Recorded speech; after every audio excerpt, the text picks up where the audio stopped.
Hello और नमस्ते दोस्तों, मैं हूं सीए सागर नागरा और आज का हमारा टॉपिक है डीमैट अकाउंट कैसे ओपन करें या फिर डीमैट अकाउंट ओपन करने से पहले आपको क्या चीजें ध्यान में रखनी चाहिए। ये वीडियो आपके लिए आंखें खोलने वाला वीडियो होगा, क्योंकि अगर आप नए इन्वेस्टर है या फिर एग्जिस्टिंग इन्वेस्टर है तो इसमें आपको एक्चुअल में ऐसी चीजें सुनने मिलेगी जो आपने आज तक कहीं पे देखी नहीं होगी या आज तक आपको पता नहीं होगा। क्योंकि मुझे स्टॉक मार्केट में अराउंड 11 से 12 ईयर्स का एक्सपीरियंस है। मैंने बहुत सारे अलग अलग ब्रोकर्स के पास काम किया है, बहुत सारे अलग अलग डीमैट अकाउंट ओपन किए और मुझे एग्जैक्टली पता है कि कौन सा ब्रोकर किस तरीके के चार्जेस लगाता है और किस तरीके से कमाई करता है। आप स्टॉक मार्केट में ऑलरेडी इन्वेस्ट कर रहे हो, आपका ऑलरेडी डीमैट अकाउंट है, तो भी ये वीडियो देख के आप हैरान हो जाओगे कि किस तरीके के चार्जेस आपके डीमैट अकाउंट में आपको लगते हैं। ये आपको तब समझेगा जब आप ये वीडियो देखने के बाद अपना कॉन्ट्रैक्ट नोट चेक करोगे। ये कॉन्ट्रैक्ट नोट क्या होता है आगे वीडियो में समझ जाएगा, टेंशन मत लो। तो चलिए, इस वीडियो को हम लोग बहुत ही नेचुरल तरीके से देखने वाले हैं, क्योंकि ये वीडियो बिल्कुल भी स्क्रिप्टेड नहीं है। मैं आपके सामने ही वेबसाइट्स ओपन करूंगा, आपके सामने ब्रोकरेजेस जो है वो कंपेयर करूंगा कि कौन से ब्रोकर की कैसी ब्रोकरेज होती है और किस तरीके के ब्रोकरेज चार्जेस लगते हैं। तो आपको ये वीडियो देख के अगर इंफॉर्मेटिव लगता है तो अपने दोस्तों के साथ शेयर करना और इस चैनल को सब्सक्राइब जरूर कर लेना, क्योंकि ये तो स्टॉक मार्केट की दुनिया में एंटर करने की एक पहली सीढ़ी है। हम लोग आपको एलिवेटर की तरह, सीढ़ियों से ही लेकिन एलिवेटर की तरह टॉप पे पहुंचा देंगे स्टॉक मार्केट में, ताकि आप स्टॉक मार्केट के एक बहुत ही बेहतरीन खिलाड़ी बन के पैसा कमाने का मौका कोई भी नहीं छोड़ो। तो चलिए हम लोग इसे शुरू करते हैं। देखिए, मैंने यहाँ पे अब ब्राउजर ओपन कर लिया है। मैं यहाँ पे जो भी कंपनी का नाम सर्च करूंगा, आप ये मत समझना कि मैं उस कंपनी को प्रमोट करने की कोशिश कर रहा हूं। मैं सिर्फ आपके सामने डीमैट अकाउंट के चार्जेस एक्सप्लेन करूंगा। जिस भी कंपनी के डीमैट अकाउंट के चार्जेस मुझे वेबसाइट इजी लगेगी एक्सप्लेन करने की, मैं वो ओपन करूंगा। बाकी आपको डीमैट अकाउंट जिस कंपनी में ओपन करना है आप कर सकते हो। अब यहाँ पे हम लोग सर्च करते हैं। देखो, जीरोधा ब्रोकरेज कैलकुलेटर, इसमें सबसे पहले इससे शुरुआत करते हैं हम लोग, ठीक है।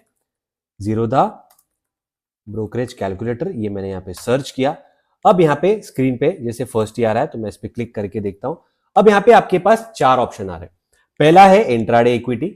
इंट्राडे मतलब आप जिस दिन शेयर खरीदते हो उसी दिन बेचते हो, या फिर जिस दिन शेयर सुबह को सेल करते हो और बाद में खरीदते हो, यानी कि पहले शॉर्ट करते हो और बाद में अपनी पोजीशन को कवर करते हो, उसे भी इंट्राडे कहते हैं।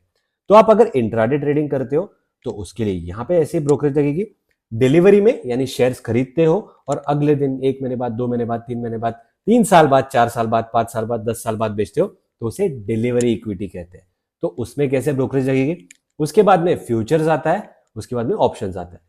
तो अब हम लोग करंटली फ्यूचर्स एंड ऑप्शंस पे बिल्कुल भी फोकस नहीं करेंगे, हम लोग सिर्फ फोकस करेंगे इंट्राडे और डिलीवरी इक्विटी में। तो यहाँ पे एग्जांपल के तौर पर कहा गया है कि मैंने 1000 रुपीज में शेयर्स बाय किया है और 1100 रुपीज में शेयर सेल किया। अब मैं इसको चेंज करके 1000 में बाय एंड 1000 में सेल कर दूंगा और यहाँ पे क्वांटिटी में मैं 500 कर दूंगा। यानी टोटल मेरा बाय वैल्यू होगा 5 लाख रुपीस का और टोटल सेल वैल्यू होगा 5 लाख रुपीस का। अब मुझे इंट्राडे में कैसे ब्रोकरेज लगेंगे, देखिए। सबसे पहले तो इंट्राडे में मुझे 40 रुपीस का ब्रोकरेज लगेगा। उसके बाद में एसटीटी टोटल यानी सिक्योरिटी ट्रांजैक्शन टैक्स, ये अक्रॉस सारे ब्रोकर्स में ये वाला टैक्स सेम रहने वाला है। उसके बाद एक्सचेंज ट्रांजैक्शन चार्जेस, ये भी अक्रॉस सारे ब्रोकरेज में सेम होने वाला है। उसके बाद में आता है जीएसटी। अब जीएसटी जो लगता है ना, वो ब्रोकरेज और चार्जेस के ऊपर लगता है। तो अगर किसी ब्रोकर के पास आपका ब्रोकरेज चेंज हो जाता है तो ये जीएसटी का अमाउंट भी चेंज हो जाएगा। उसके बाद में आता है सेबी चार्जेस, ये भी एक कंपलसरी चार्ज है जो अक्रॉस सारे ब्रोकर्स के पास आपको लगने वाला है। उसके बाद में आता है स्टैम्प ड्यूटी चार्ज, ये भी एक कंपलसरी चार्ज है जो अक्रॉस आपको सारे ब्रोकर्स के पास लगने वाला है। उसके बाद में आता है टोटल टैक्स एंड चार्जेस, यानी ये सारे ऊपर के जो चार्जेस है ना उसके टोटल है। यहाँ पे आपको नीचे दिख रहा होगा कि 224 रुपीज का मुझे ब्रोकरेज लगा है इंट्राडे में। यानी उसी दिन मैंने सुबह को 5 लाख रुपए के शेयर खरीदे और सेम डे 5 लाख रुपए के शेयर बेच दिए। प्रॉफिट कमाया 0 और ब्रोकरेज दिया 224 रुपए। यही गलतफहमी हमें होती है कि हम लोग जब भी जीरो ब्रोकरेज सुनते हैं तो हमको लगता है यार कुछ लगना थोड़ी है, करो बिंदास ट्रेडिंग।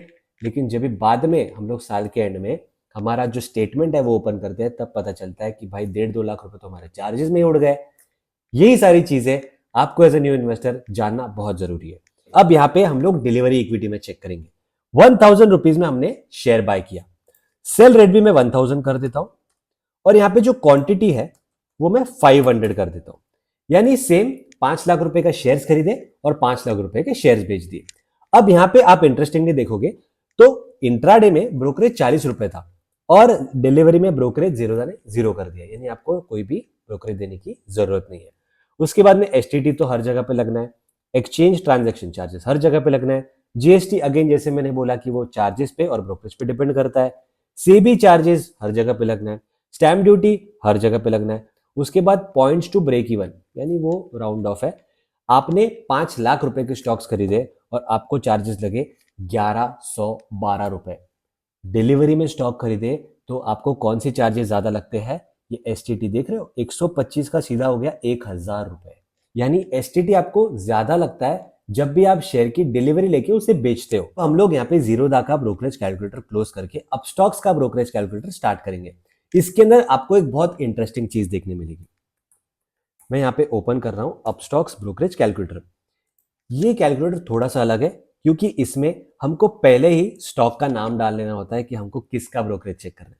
मैं यहाँ पे रिलायंस का स्टॉक का नाम डाल रहा हूं, क्वांटिटी अगेन 500 डाल रहा हूं, बाय प्राइस हमारा यहाँ पे 1000 रुपीज था तो यहाँ पे भी हम लोग 1000 रुपीज डालेंगे, सेल प्राइस अगेन 1000 रुपीज। तो इंट्राडे में आपको बहुत इंटरेस्टिंगली दिखेगा कि यहाँ पे मुझे जो चार्जेस लग रहे हैं अप स्टॉक्स में, ठीक है, 229 रुपीज इंट्राडे में लग रहे हैं, जीरोधा में लग रहे थे मुझे 224 रुपीज, यानी अप स्टॉक्स में 5 रुपए ज्यादा लग रहे हैं।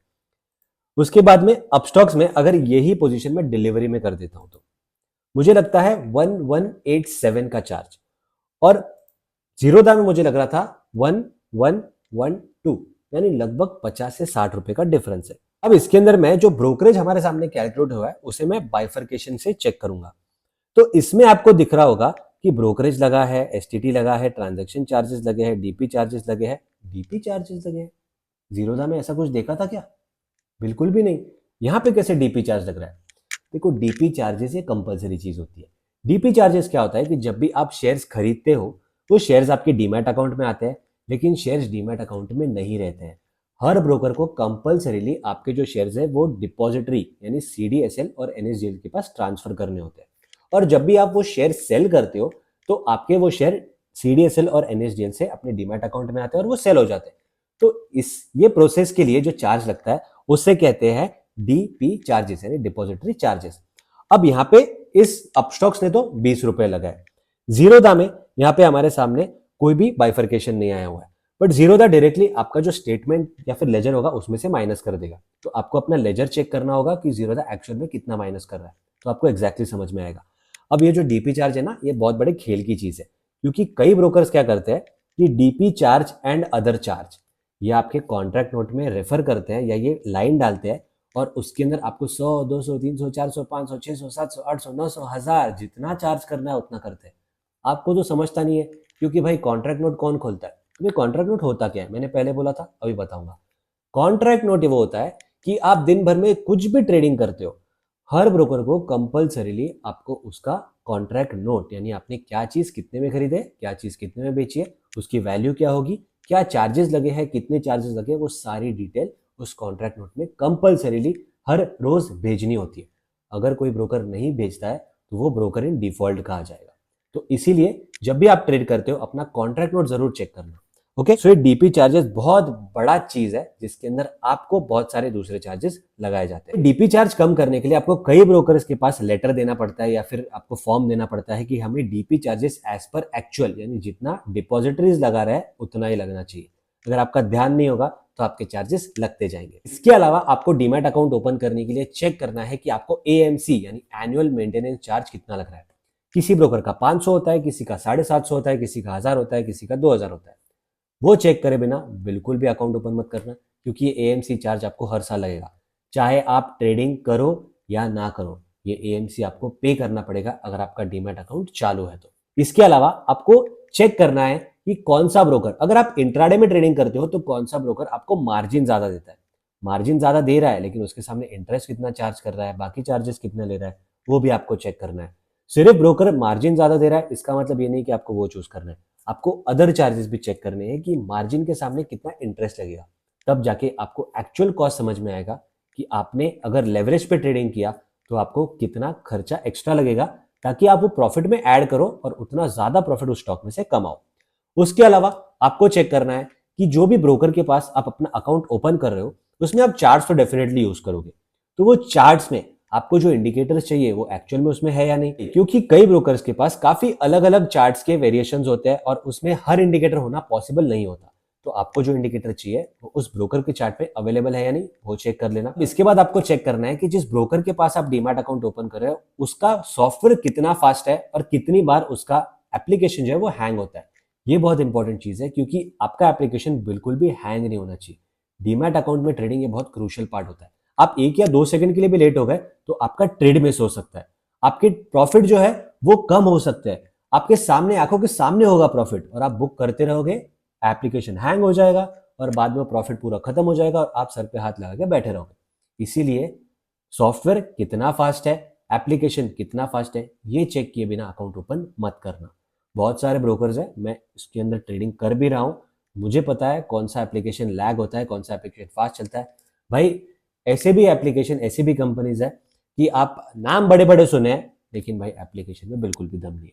तो यूजर इंटरफेस जिस भी एप्लीकेशन का, जिस भी कंपनी का आपको अच्छा लगता है तो आप उस कंपनी में अपना डीमैट अकाउंट ओपन कर सकते हो। उसके अलावा आपको एक और चीज बताता हूँ, ये जनरली नए इन्वेस्टर्स को फंसाने के बहुत बढ़िया बढ़िया तरीके होते हैं कि भैया तुम अकाउंट ओपन कर लो, 2,000 रुपए तुम अकाउंट ओपनिंग चार्ज दे दो और तुम्हें 10 महीने तक या फिर 1 साल तक कोई भी ब्रोकरेज देने की जरूरत नहीं है, या 6 महीने तक कोई भी ब्रोकरेज देने की जरूरत नहीं, या फिर 2,000 रुपए तक जितना तुम्हारा ब्रोकरेज चार्ज होगा उतना वो उसके अंदर से माइनस होता रहेगा। भाई ब्रोकरेज चार्ज कौन चेक करेगा?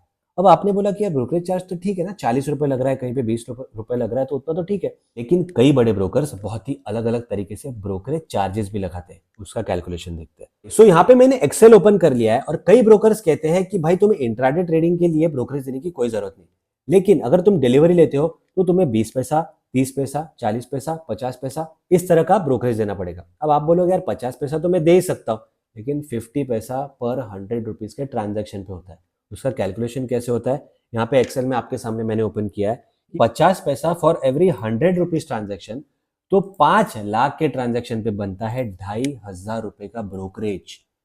जहां पे आप 20 और 40 रुपए ब्रोकरेज दे रहे थे, यहाँ पे 2,500 तो सिर्फ ब्रोकरेज देना है और उसके बाद 1,180 रुपए जो भी वो आपको एसटीटी वगैरह, उसके ऊपर GST, other charges, DP charges, ये वो तो सब अलग है।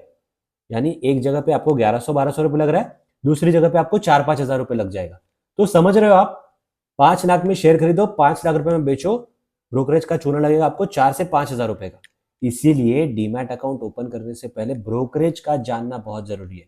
उतावले होकर ट्रेडिंग करके कोई मतलब नहीं है भाई। ब्रोकरेज में बिना कुछ करे 4 से 5 हजार रुपए घुस जाएंगे, तुम्हें समझ में भी नहीं आएगा। ये तुम्हें अभी थोड़ा रूड लग रहा होगा, लेकिन एक्चुअल में बहुत सारे लोगों के साथ ऐसा हुआ है, मैंने देखा है खुद। बेचारे भोलेपन में अकाउंट ओपन करते हैं, सामने वाला बोलता है मेरे भरोसे पे ओपन करो, लोग कर देते हैं और फिर बाद में पता चलता है कि यार वो तो बना गया। अब वो कुछ नहीं, ब्रोकरेज रिवर्स नहीं हो सकता, कुछ नहीं हो सकता। वो बोलते हैं ना, सावधानी पहले करो ताकि बाद में आपके साथ दुर्घटना ना हो। इसमें वो केस नहीं कि सावधानी हटी दुर्घटना घटी। आप तो भाई आंख बंद करके किसी के ऊपर भी भरोसा कर लेते हो कि भाई शेयर मार्केट में मुझे पैसा बनवा के दे रहा है तो मैं इस पे आंख बंद करके भरोसा करूंगा। बाकी चीजें चेक करो, वरना आप हमेशा हमेशा ये छोटे छोटे लॉस के बीच में देखोगे कि साल के एंड में आपका लॉस बहुत बड़ा हो चुका है और आखिरी में आप स्टॉक मार्केट से बाहर निकल जाओगे, बोलोगे कि यार ये तो नसीब का खेल है, अपने नसीब में नहीं है। इसीलिए होशियारी से, सावधानी से सारी चीजें चेक करो और अपना डीमैट अकाउंट ओपन करो। अगर आपको कुछ भी डाउट है, कोई भी क्वेश्चन है, we are always ready to help you. Comment में आपको जो पूछना है डीमैट अकाउंट ओपन करने के बारे में आप पूछ सकते हो। इसके अंदर अगर मेरी तरफ से कुछ चीजें और छूट गई है तो मैं नेक्स्ट वीडियो में उसे कवर कर दूंगा। Till then, have a great day, have a great life and love everyone.